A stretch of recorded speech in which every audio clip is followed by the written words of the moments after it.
Тему продолжим обсуждать с нашим гостем. Не могли мы сегодняшнее утро провести без медицинского работника. У нас Ержан Адильбеков, заместитель председателя правления Национального координационного центра экстренной медицины.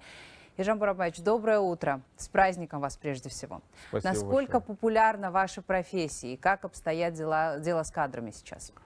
Ну, в предисловии я хотел сказать, что в этом году так символично получилось, что самый гуманный праздник в исламе и наш профессиональный, опять же, гуманный праздник совпали. То есть это, я так думаю, тоже какой-то отсчет должен произойти.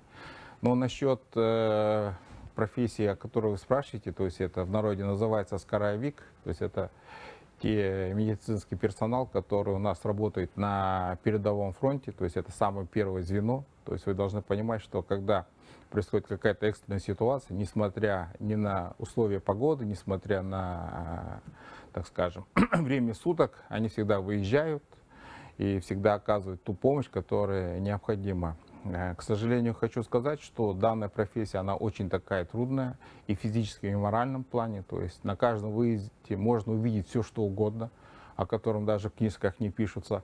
И также хотел сказать, что и физически она очень трудная. Вот в Астане порядка 20 выездов за сутки производит бригада. То есть вы понимаете, да, какой моральный и эмоциональный они перетерпевают напряжение.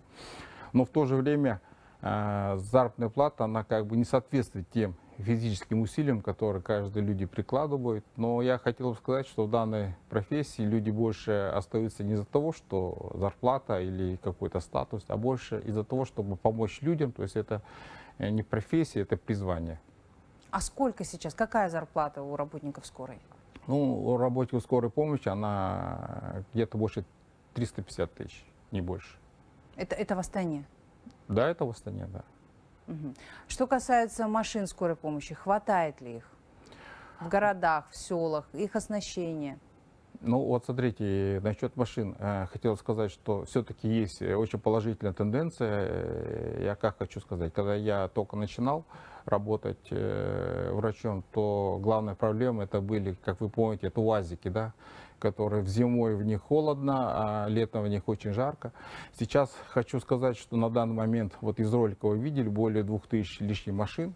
У нас курсирует где-то обеспеченность более 97%, но в то же время хочется сказать, что каждая машина в день проезжает более 100 километров. То есть за год получается больше 120 тысяч. То есть износ очень большой. В то же время в 2020 году в рамках дорожной карты было приобретено более 1160 автомашин отечественного производства, которые пополнили парк. В прошлом году 96 машин приобрели, в этом году вот за 4 месяца 16 машин. То есть хочется сказать, что парк обновляется, но, конечно, там износ очень большой, амортизационные ресурсы тоже изнашиваются, но машины, они есть в наличии, то есть они есть. И каждый в регионах дело тоже так обстоит? В регионах, да, то есть хочется сказать, что вот эти машины, они находятся, имеется в виду вот их пополнение за счет местных исполнительных органов, то есть каждая область, она это проводит. Но хотел сказать, что есть некоторые регионы, вот регион Абай, Алматинская область, где наиболее высокий процент износа автомашин. Угу. Когда статистика улучшится? Статистика, она улучшается постепенно.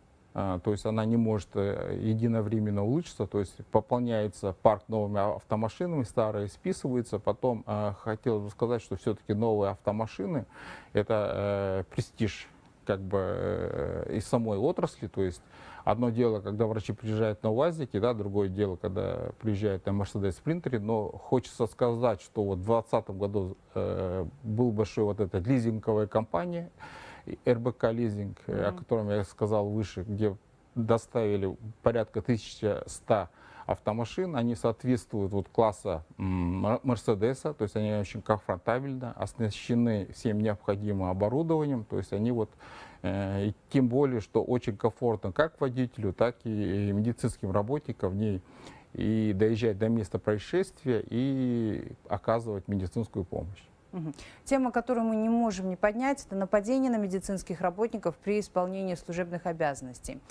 Два вопроса. Какие меры сейчас принимаются, чтобы избежать этого? И второй вопрос. так кажется или участились нападения? Ну, здесь хотелось бы мне сказать, что за 2023 год у нас зафиксировано 55 случаев нападения, за 4 месяца текущего года около 16. Но я хочу сказать, что вы должны понимать, что это как бы верхушка айсберга, потому что многие случаи, они не фиксируются. Ввиду того, что все-таки у нас профессия такая гуманная, прощается на первых этапах, то, что зафиксировано, так скажем, вот эти избиения, это одно, но очень часто бывает и людей оскорбляют. Это однозначно такие вещи происходят. И я так думаю, что это все-таки лицо нашего общества, потому что медицинский работник, как было выше сказано, это самый гуманный работник. И если вот мы представим альпиниста, который взбирается на какую-то скалу, то у него всегда есть страховочный трос. То есть, если происходит какая-то ситуация, он падает или еще что-то, то вот этот страховочный трос ему спасает жизнь. То же самое и скорая помощь. Это страховочный трос в любой ситуации в нашей жизни. То есть, не дай Боже, с нами, если что-то произойдет, то мы обязательно набираем вот эти 3 цифры, 103. И было бы очень глупо вот этот страховочный трос обрывать. И это вот как бы я на аналогии говорю, но, к сожалению, это у нас происходит в стране. Также вот эти резонансные события, которые были в Карагандинской области, вот, которые наделали такой шум, вы все видели. К сожалению, многие не доходят, там посредством медиации расходятся на начальных этапах.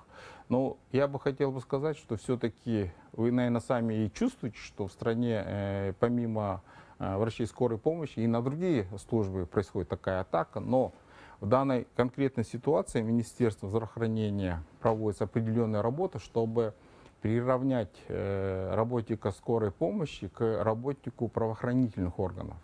То есть, чтобы имелся какой-то статус защищенности. Но, к сожалению, данный вопрос был отклонен Верховным судом, Министерством юстиции, Министерством внутренних дел. Но в данном направлении проводится работа.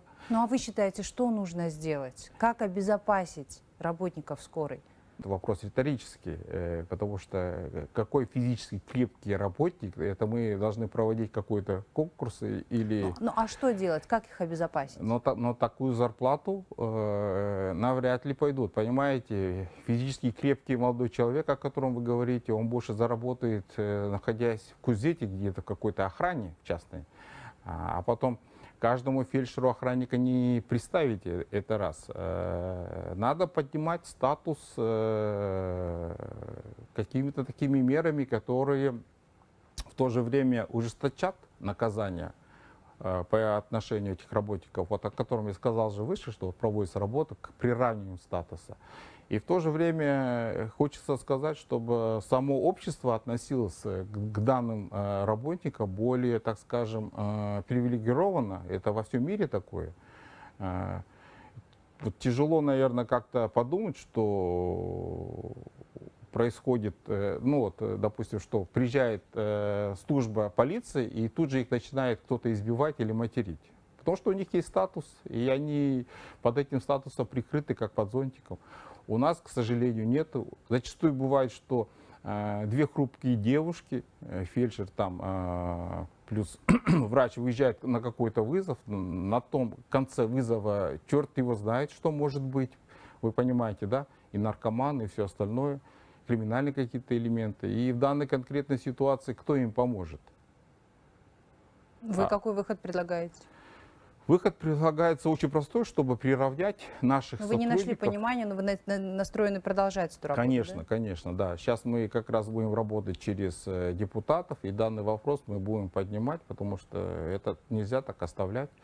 Зачастую бывает, что все, так скажем, криминальные элементы знают, что в какой-то сумке у медработников находится там несколько ампул там того же какого-то наркотического препарата обезболивающего, и из-за этого зачастую происходят вот эти разборки. А иногда бывают те разборки, которые вообще непонятны в каком плане, но опаздывает там скорый там, на 5-10 минут, и из-за этого делают какие-то разборки, избивают врача, избивают там водителя. Но это глупо. Это то же самое, если вы пришли в банк и не работает интернет, из-за этого кого-то бить.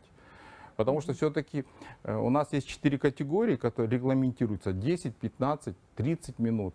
Там 4-я категория час, и наши скорые, больше 80%, они приезжают вот в эти моменты и оказывают помощь. А есть такие, которые, как вам сказать, вот, допустим, у нас в Астане очень инфраструктура, допустим, сейчас не подходит, чтобы машина могла подъехать. Все дворы машинами заставлены, скорая не может проехать, везде домофоны стоят, не открываются. То есть вот эти моменты, они, конечно, вот даже сегодня для того, чтобы к вам в студию приехать, я такие реверансы делал вокруг вашего здания, не мог подъехать. И это как бы тоже в сельской местности там, к сожалению, инфраструктура дорог желает лучшего. То есть вот эти все моменты надо учитывать.